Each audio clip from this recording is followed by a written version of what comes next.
So as it happens, I'm doing a digital talk, and as a result, we have digital problems. That's how it goes. But let's get to it, and we'll do the best that we can. Unfortunately, it seems like my audio is not working on the video, so you won't get to experience some of the bells and whistles I wanted to put in there with the digital interventions. First, let me show you my research playground. This is my university at the University of Cyprus, where I live and work.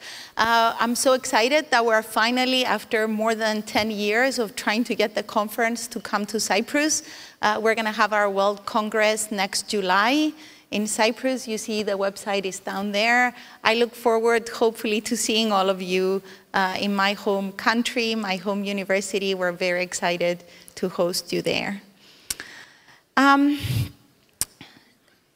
Let me give it a try to see if my video works. If not, yeah, it doesn't work. Okay, so I'm skipping the video, but anyway. So the video was showing that some of our interventions to date may have not worked as well. And there's a reason why to date we have not been successful in alleviating suffering in humans, and we're going to explore that a little bit. Sorry, I should be using this. Okay, so this is from the World Health Organization. These are the top 10 diseases causing the most deaths worldwide. So just take a look and see what you see in what these conditions are. And what is common among all these conditions? So what is common are probably maladaptive health-related behaviors, dysfunctional coping, and dysfunctional emotion regulation. And what contributes to all this are things like smoking, drug use, not exercising, eating unhealthily, experiential avoidance.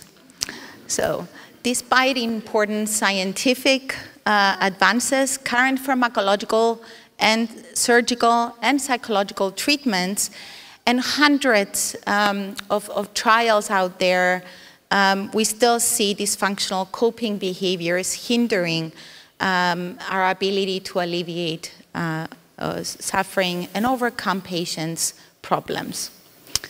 And loneliness is the other big one. So why have we not yet been successful? First of all, health-related behaviors tend to be pathologized and classified in outdated systems. And we'll take a look at this to see this a little bit. And then we'll talk a little bit about ecological fallacy. So DSM or ICD-10 are common classification systems that we use to classify conditions. But what is the function of the DSM or such classification systems?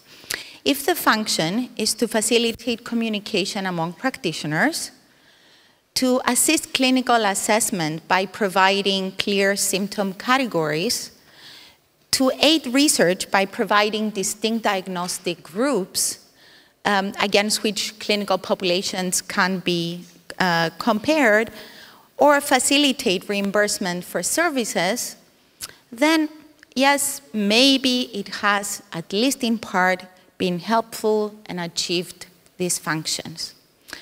But if the function is to understand, the reasons underlying psychological problems so as to guide our treatments, then has this been achieved?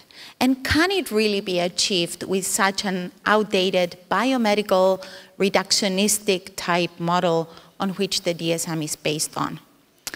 So is it time to move beyond the DSM? So consider that the reality of clinical practice, along with extensive research findings that document that there is substantial symptom overlap among clinical disorders, high rates of comorbidity, heterogeneity. Interestingly, the most common diagnosis in the DSM, do you know what it is? It's the not otherwise specified category. What does that say? Unclear boundaries between categories, poor diagnosis reliability, and most importantly, an uncoupling of assessment, diagnosis, case formulation, and treatment planning. So, is it time to move beyond the DSM? A few years ago, some changes in intervention science, mainly from the neuroscience field, proposed this RDoC framework. The NIH, the National Institute of Health, threw in a lot of money to try and get research trials out there to investigate psychopathology within this kind of framework. Unfortunately, what has happened is that can we really find one gene, one molecule, or one cell for a specific problem? Well, this hasn't happened yet. We haven't identified anything like that. And interestingly, Tom Insel, the president of NIH, he said, when I look back on that, I realized that while I think I succeeded at getting lots of really cool papers published by cool scientists at fairly large costs, I think about 20 billion, I don't think we moved the needle to reducing suicide, reducing hospitalizations, improving recovery for the tens of millions of people who have mental illness. I hold myself accountable for that. Interesting, after 20 billion. So, in 1969, Paul made a statement that in the new era, Hayes and Hoffman are now extending this to ask what core biopsychosocial processes should be targeted with this client, given this goal in this situation, and how can they most efficiently and effectively be changed. So we're now presenting a process-based approach. Some have called it now the fourth wave in our science, where we start to look at treatments based on the coherent application of changeable, evidence-based processes linked to evidence-based procedures that can ameliorate the problems and promote prosperity of people. And we'll talk a little bit more about that later.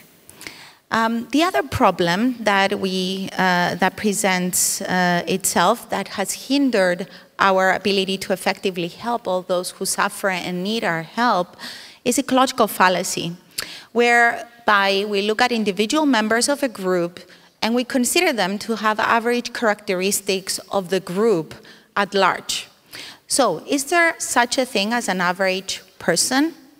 So I looked at how many how many children families in Poland have, and the average is 1.44 children. Do you know an average family that has 1.44 children? Anyone? Hubert?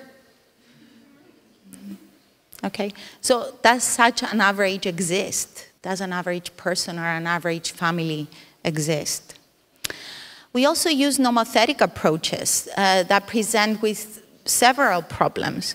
So for example, an intervention may have a large effect on some participants, but only a small or no effect on other participants.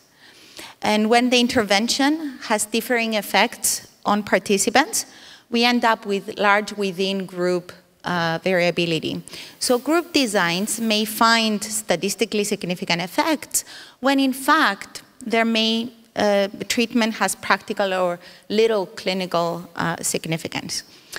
Alternatively, if the sample size is large enough, we may get statistical significant effects for a treatment that has really little practical significance. So for example, consider a large intervention study for weight loss for severely obese individuals. Interestingly, in this treatment, it's a real study, the treatment group lost on average 500 grams, and that was statistically significant. 500 grams, morbidly obese. How excited are you to go and do this treatment now? To lose 500 grams?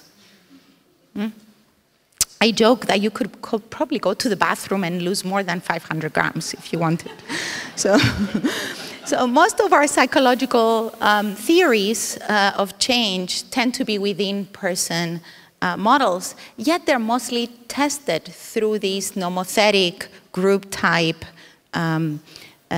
studies or methodologies. So we do need to move to this more idiographic, or the new word that has been proposed by Hayes and Hoffman, this idionomic approach, where we can look at individuals, and once we look at individuals, we can then bring them together to talk about the nomothetic level. So different approaches are thus needed, and we are at the forefront of trying to propose such new changes. A few years ago, an ACBS task force was formed when Louise Hayes was the president of ACBS. And this task force, I was very proud to have been part of this, was charged with coming up, actually they just told us, dream of how you want our science to be. So change science, change the world, and we're like, oh, can we really do that? So, but it was a very interesting process to sit and think outside the box, to start to examine all sorts of different ideas and come up with what we now have, this white paper that has been published in our journal, JCBS. So please do go and check it out. And the key features that we came up for what we want our science to be about for the next years is that through this adopted process, we all agreed that the key features of CBS research and practice, building on our functional and contextual basis, and couched within an extended evolutionary model, need to be multi-level, multi-dimensional, process-based, pro-social, and practical.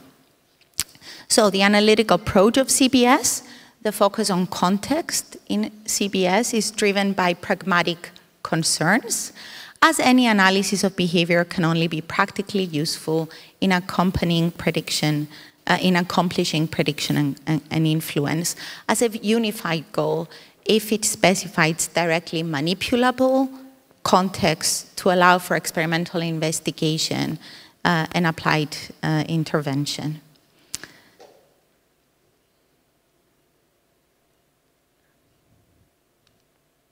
So this is what the recommendations are. I won't go into detail on them. Feel free to read them. I can share my slides as well if you want a summary slide of them. Okay. So also, why have interventions to date not successfully delivered alleviation of suffering?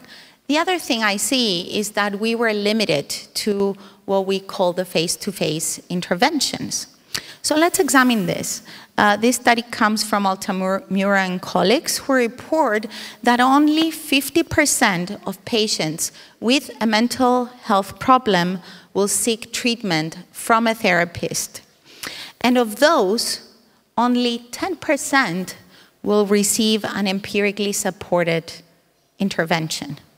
And of those, 5 to 22% will reject the therapy, and approximately 15 to 25% will drop out. So who are we really treating?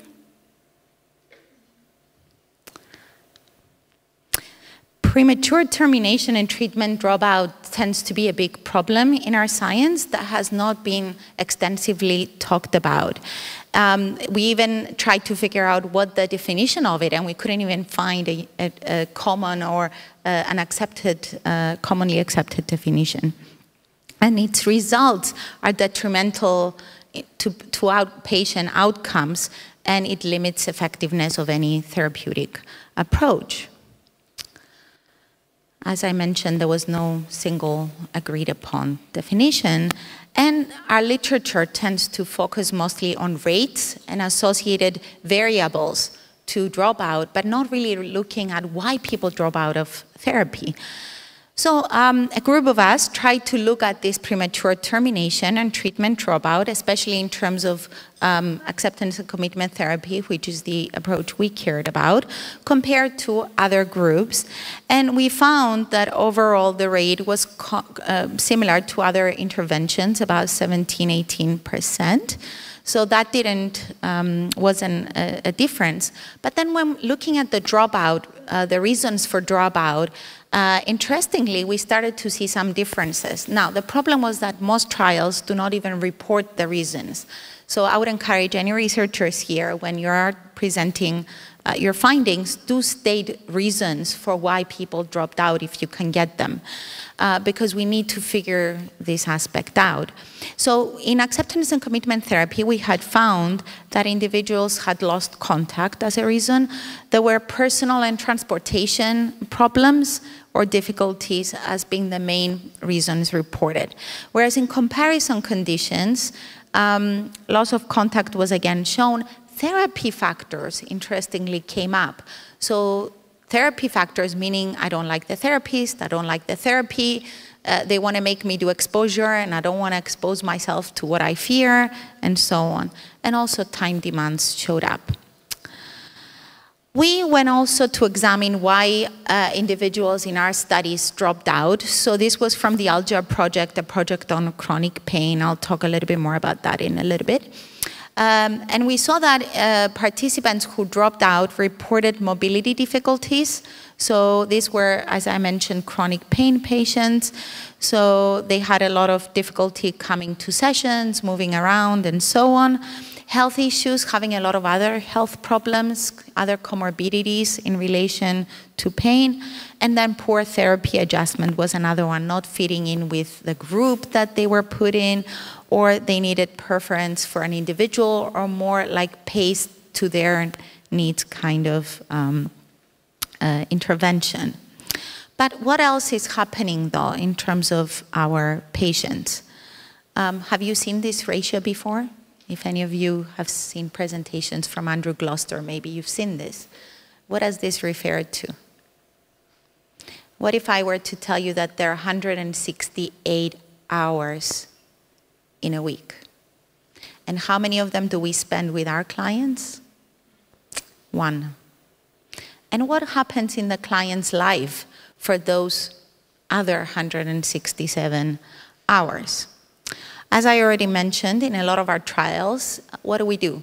We go and have a pre-assessment, then magically something happens, maybe intervention, maybe good intervention, and then we go and do a post-treatment, and we expect our clients to look like the smiley picture, right? But what happens when our clients' lives are like this? A few years ago, we were doing a study on smoking in adolescents, smoking cessation for adolescents. It was a face-to-face trial. And what did our clients say? You know, this treatment is helping me so much. You know, I'm able to not smoke when I'm in school or even after school. But come Saturday night, when I go out with my friends, when I'm partying, you know, at 3 o'clock in the morning, and I had a few drinks, I really want to pick up that cigarette. Can I call you at 3 o'clock in the morning to help me out? And I was like, no, I don't want you calling me in the middle of the night to help you out. So this is what happens in our client's life. So can we really be there to help them and serve them?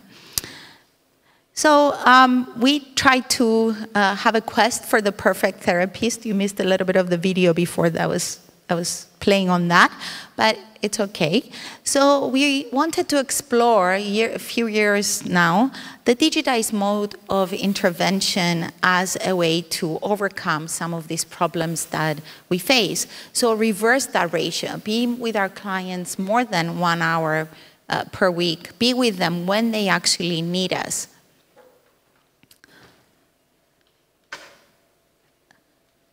Interestingly, COVID happened, and we saw an even more interest in digitization, to where now about 50% of the world's population owns a smartphone. There's a statistic, a recent statistic, that says there's more cell phones on the planet than there are toilets. So that's interesting. So we see that almost everyone has a cell phone. Is there anyone in this room that doesn't own a cell phone? No way. You don't own a cell phone? Whoa. It's been such a long time since I've met anyone not having a cell phone. I am really, what is that? Okay.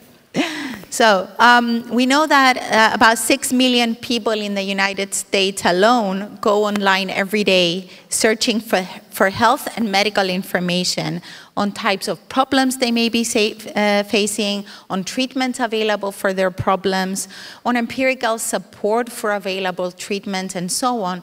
So people are interested in using this technology to help them out.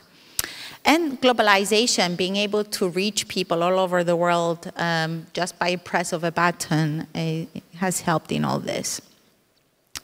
When I talk about digital mental health, what's its purpose?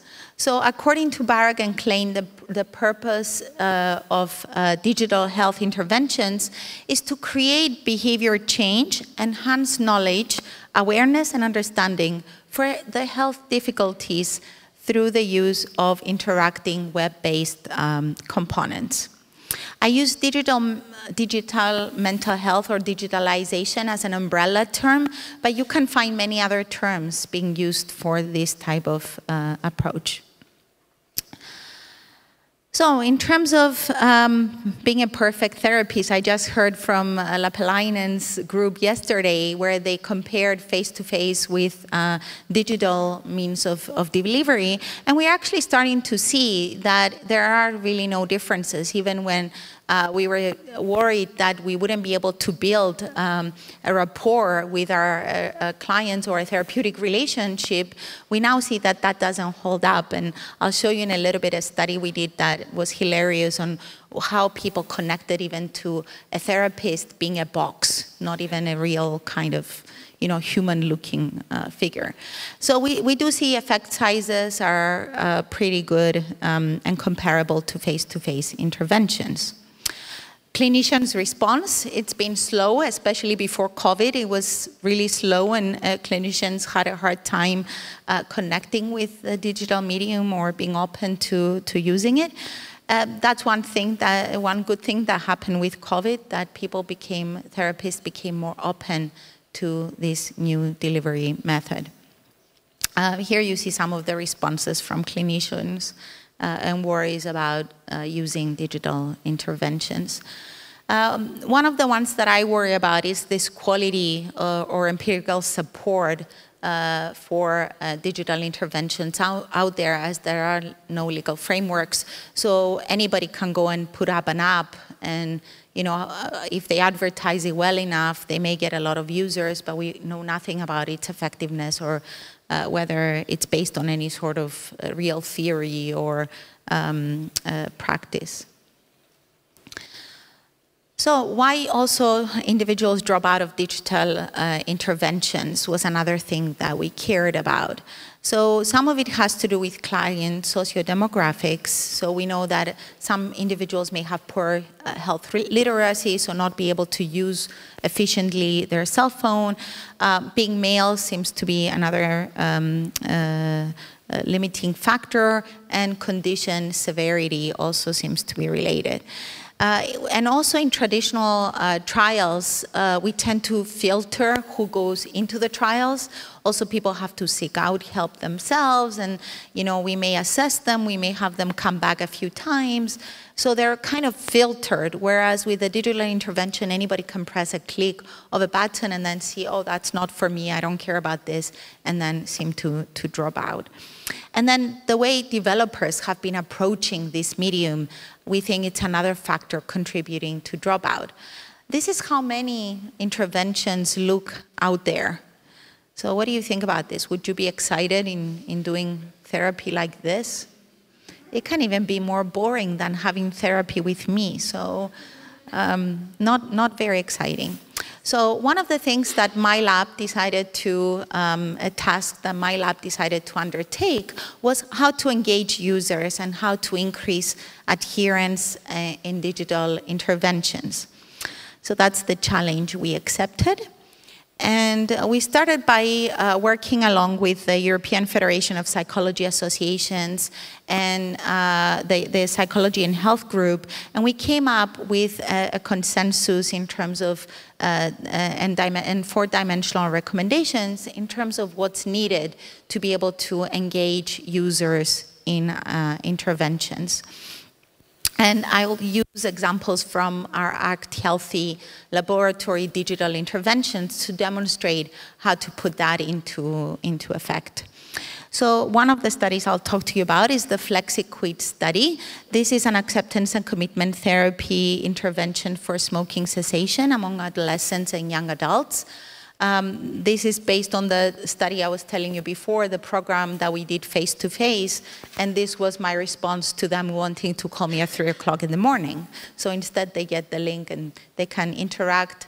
The video I was going to show you earlier you were going to see the avatar in action, but these are the avatars we use so participants can interact with these avatars.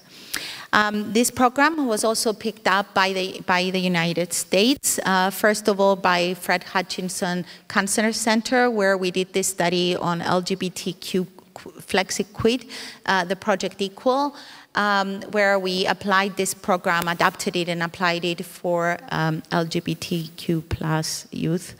And then we also got money from the VA system, and we now adapted it for veterans. So we have the Vet FlexiQuit program that's being tested. And I don't have the video here. So you see the avatar development. This is our newer avatar that guides people through this intervention. The next study I'm going to talk to you a little bit about is the Accept Me study. This is an ACT-based gamified intervention. It's an early intervention or prevention for eating disorders, and it's for adolescent girls who are at high risk for developing an eating disorder. And I'll tell you a little bit about this. These are our characters that you see here. Oh, the colors aren't that wonderful, but yeah, it's very girly and teenager-y, and we developed it along with teenage girls who were going to be the ones using this game. And then the third study I'm going to talk to you a little bit about is the Algia project, especially the Algia app. This is the study we were doing with chronic pain, and this is the digital aspect of that study. And you see the avatars here. The individuals have a choice of choosing a male or a female avatar to guide them through. I'll make an ACPS joke here. If you see the female character, I don't know if she'll remind you of Joanne Dahl, but she was our kind of motherly-looking figure that we wanted to make our avatar look like when we were developing this. And then the male looks actually kind of like one of my doctoral students' father. Another project we have is the Stay on Track project. This is a project to help individuals with their medical adherence, and it's for a lot of different problems. It captures like problems with hypertension, cancer, and so on. Wherever participants, wherever we were finding patients to have difficulties adhering with what the doctors or the recommendations for their health conditions were. I just wanted to show you what it looks like in the app, mainly to see this.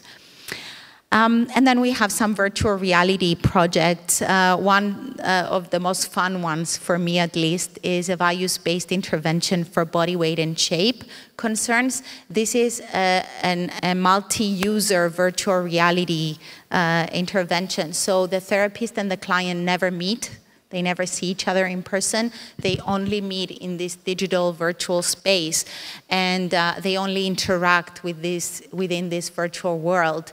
And interestingly, I don't know if you can see it up there, but the therapist, I don't know if I'm pointing anywhere, but the therapist is that box up there. Do you see it? That orange-looking box. Okay, that's the therapist.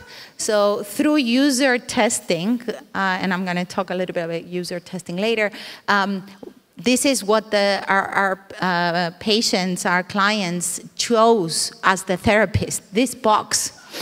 And you'll see the outcomes later where they say, I felt like this box was not judging me at all. They were really supportive. This therapist was amazing. They were the best. They understood me so much. And it's just a box. So, really interesting. So, and then the other virtual reality project we had was the Value Fly project, where we compared two values-based interventions for flying phobia. One being a traditional kind of like values intervention we use in ACT, and the other one, it's a pro-social values intervention. Okay, so just to go quickly through a little bit of the recommendations and what we recommend here for any individuals interested in engaging or getting into this type of work. So one of them is looking at the theory behind anything we do. So we know that a lot of these interventions, as I mentioned out there, are not based on any sort of real theory. So we think that it's important to have both a theory behind whatever you do, and as I said, we use contextual behavior science as our background and ACT as our therapeutic approach in the interventions that I do. We also use theories of what we know makes digital means effective, so gamification and persuasive technology principles. I mentioned ACT. And I want to show you a little bit about these principles because this is what we may not be very familiar with. So we need to show, for example, trustworthiness or expertise. So we state who we are, that we come from the University of Cyprus. If there's like an authority or verification for the intervention, so for example, for chronic pain, we know ACT is considered an empirically supported intervention. You want to have a real world feel so that people feel like they are in a natural type environment. You want some surface credibility. We give, for example, stories of previous clients that have gone through our program and so on. And third-party endorsement, if you have any. Here in this project, in the FlexiQuid project, we had an insurance company that funded our work. Okay. Really important also to consider ethical considerations ahead of time. I won't have time to, and the audio won't work, but I was going to play a little bit of Selena, the character in this program, talking a little bit about the ethical concerns and making sure that we get those down before we proceed. We also want to apply these principles that some of them come also from our behavioral science to make our digital interventions interesting and engaging, as we said.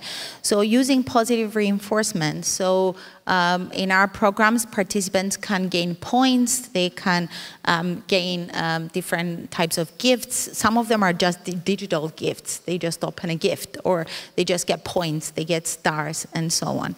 But sometimes in our Accept Me program, participants were able to exchange their points to change the characters, the avatar's outfit. And the girls loved this. They wanted to collect a lot of points so they can change the character's outfit. So just a simple technique like that, you will see the outcomes on how we were able to engage people. In our newest virtual coach that we're running with Andrew Gloucester in Switzerland, people are collecting leaves and they'll build this flexibility tree at the end of it. So. And at the end, they get a certificate that they've gone through this treatment, and we do a graduation party for them. Digital, it's all digital. Digital cake and everything. So,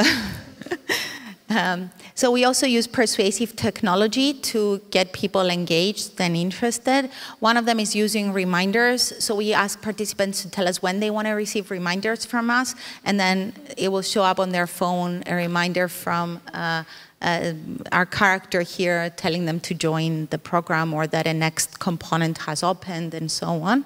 so they may get emails and such things. Similarity, as I mentioned, the avatar looks a little bit like my student's father. You see, this is my student actually, who also looks like his father quite a bit. But you see, I didn't have a picture of his dad, that's why I put him. But if you see the avatar, I don't know if you can notice it doesn't show the fingers, but if you notice the fingers of the avatar, they may look a little bit stiff, and that was done a little bit by accident, a little bit on purpose, that they kind of looked like our patients with rheumatoid arthritis hands. And this was one of the target patient groups that we had in this study. So the patients actually felt that this avatar really knows what he's talking about because he's suffering from the same condition I'm suffering from. So. Liking, so likability, we designed this along with, for example, adolescent girls. So they told us about the color scheme, the shapes, the kind of look they wanted the avatars to look like.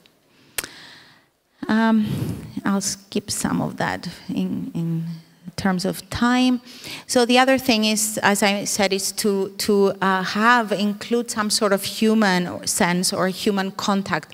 So participants, anytime they need to get out of the digital medium and contact a human being, they can. So we give them the information on how they can reach us. Other tricks we have to give a sense of humans, a human presence is, for example, in the Accept Me program, at the end of each session, we do a summary by having our avatar, Selena, write in her diary. So she goes through what she's learned for that day. So she gives a summary of the session. And at that point, she's talking directly to the participant and kind of like almost engaging them in conversation. And participants can actually respond back by writing in a text box what they want to say. We actively involve users, asking them questions that they can respond, sometimes problem solving together. So Selena may turn to them and say, what do you think about this situation? What should I do? And the participant can choose from a set of options as to what they think that she should do next.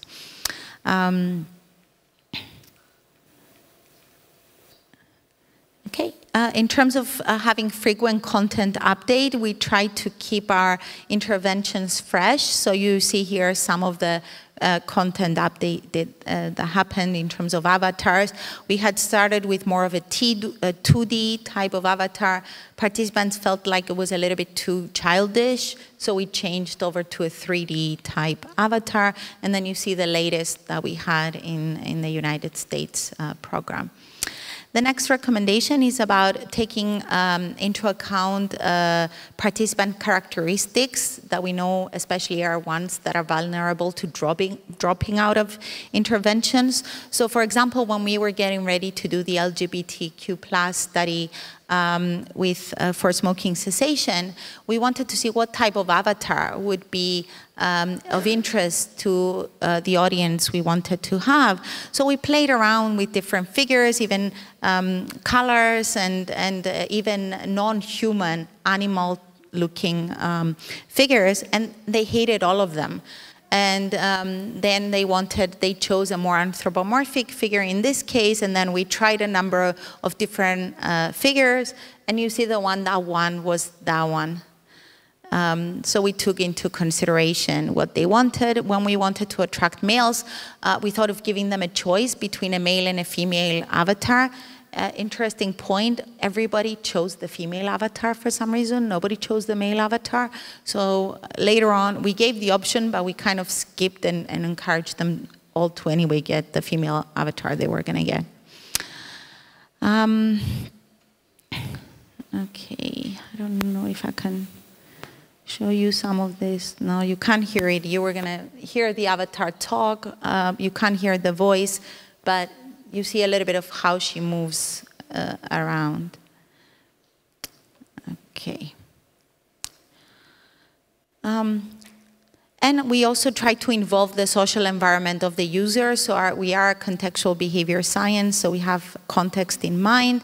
So for example, in our study, we try to, in this storyline, we had a session where the avatar invites her mother, calls her mother on the phone. They're having an argument, and through this argument, the participant, through the wise friend she has there, develops the skills on how to navigate this situation with the mother, and the outcome is that they're happy again together, not necessarily happy, but that they solve the problem that they were facing. So a lot of vicarious learning as well happening. The other thing is to assess computer knowledge and experience of our participants and then provide assistance as needed. So when we develop a lot of these interventions, we develop them with the audience in mind. So for example, when we were developing the Algae app for chronic pain, we knew we had an older audience. So to be able to assess for that, this is my mother. So she was our she fell into our target group. She actually does experience chronic pain as well. So we would test things on her. So if she was able to do it, then any of our patients could do it because she's very much illiterate. So she's our testing model. She actually became really good friends with my students. They showed her how to play Candy Crush, and now they're competing with my students on Candy Crush. Really funny. So anyway, she learned to use the program as well. Simple direct instructions are important. I give you a sample here to see what some of our instructions could look like. This is something the avatar says usually. We try to not have a lot of text in our interventions. And then utilizing web metrics to assess and monitor adherence of disengaged users. That's a really untapped area in those who develop digital interventions. They ignore that this medium gives you a lot of background data that you can actually use. So one of the things we were doing, for example, in the Algae app project, if users were disengaged, for example, stopped the video, the intervention, or left for long periods of time and didn't come back, the avatar would show up and say something like, I'm very interested in what you have to say about the values talk we just had. So trying to re-engage the user back. And this is actually what Facebook and like Instagram and other media are doing, apps are doing, trying to engage the user back into using their program or their app. So we try to use some of the same type of idea here as well. We also did a lot of cultural adaptations. Here you see an old Greek movie that we use in Algae app. This population grew up with old Greek movies, black and white type movies. Stavroula from Greece may appreciate this. I don't know if you even recognize the actors. You can't really hear it, but this is like part of a values intervention. And we were showing them this video and trying to give them the concepts through these Greek old movies. Here you see the couple disengaging from each other, and the woman turns over and sees her dead father, so she's kind of like stuck in her head. And we say, can you recognize what this obstacle is in that moment? And then she, her husband tries to engage back with her and continue to dance. We also, for adolescents, we use a lot of cartoons, as I said, and this I argue with Russ Harris about, that he came up with a choice point, but I had come up with Hercules' story of, choosing the path to life. We argue who came up with it first. This is from the Greek mythology, and Hercules was faced with this dilemma as to what path to follow in life, and he actually chose to follow the path, the more values type path. So we use this with our adolescents, some of these Greek mythology stories. Okay, let me quickly run you through the outcomes and then I'll be finished. In terms of FlexiQuit, this is the smoking cessation for young adults and adolescents. Our program was evaluated quite highly. In the literature, and this is important to note, we see that especially for adolescents and young adults, the quit rates range from 0 to 11% with a mean of 3% quit rate. And even after intervention, even after some of the best interventions we have, the mean cessation rate reaches 14%. Ready to see what we got? 51.9% quit rate. I couldn't believe it when we first did it. When we first got it, I had to go back and check and recheck the data like crazy because I couldn't believe that we got 51.9% quit rate, the highest out there in the literature, compared to 14.3% in the waitlist group. Here's the number of cigarettes went down. Nicotine dependence went down, and individuals who were not interested in quitting smoking. Oh yeah, that's important to note as well, that most programs take individuals who wanted to quit smoking, whereas in our programs, we take everyone, whether they care about quitting or not. We just tell them, come and try it out and see if you decide to quit or not. And our individuals were not, they were around 4, which is equivalent to, I'm starting to think about quitting maybe, but not really ready to quit. They actually went up to, I'm now ready to quit by the end of the program. In terms of the Accept Me, this is the gamified prevention program for eating disorders. We had here adolescent girls who were at high risk of developing an eating disorder within the next 5 years. And you see that the risk of developing an eating disorder went down by the end of the intervention. The blue is the range of high risk, that individuals continue to be at high risk. You see ours dropped, so clinical significance, they're no longer in the high risk category. And the odds of being at risk were 14.5 times higher in the control compared to the Accept Me intervention. And they continue to drop even after 1 month of follow-up. In terms of ALGAP, again, satisfaction was pretty high. You see here some of the things participants said. And these are some of the metrics, time that they engaged in the program and so on. I'm sorry, I'm skipping through them, but anyone interested, I can share with you all this data, or you can look at our publications as well. And we saw changes in the expected or the processes that we targeted.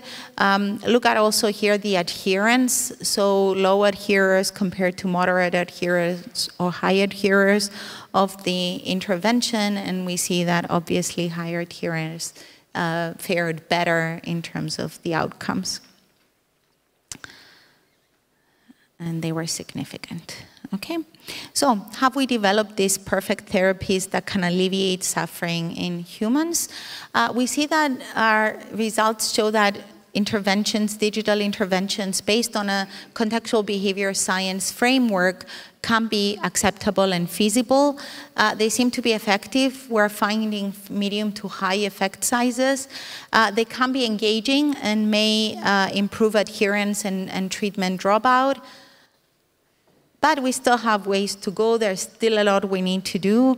Some of it, this is like the latest paper we published in JCBS on using machine learning for the accurate classification and prediction of avoidance versus acceptance using psychophysiological reactions of individuals. So the idea here is to try and predict when participants are about to avoid something, maybe avoid doing exercise or about to smoke and so on. So we want to be able to, in time, predict when participants are going to engage in what we would call dysfunctional coping behaviors, so as to then be able to intervene at that point, at that moment. And we had a pretty good in terms of predicted avoidance, predicted acceptance. So our accuracy was quite good. We still have long ways to go. We're right now engaged in a lot of trials, trying this out, and hopefully maybe by next summer in Cyprus I'll have more data to present to you on these kinds of works. And our next steps, we want to continue to expand our programs, our reach. We want to become more process-based and more idionomic in our trials. We're already doing that, proceeding with the newest projects that we have, and we also want to digitalize more of our programs. Some of what Barbara, where are you? Barbara mentioned my books. We're trying to digitalize now some of those interventions as well. So thank you very much. Oh my God, I forgot how to say it in Polish. Dziękuję. Yes. Thank you. Thank you very much.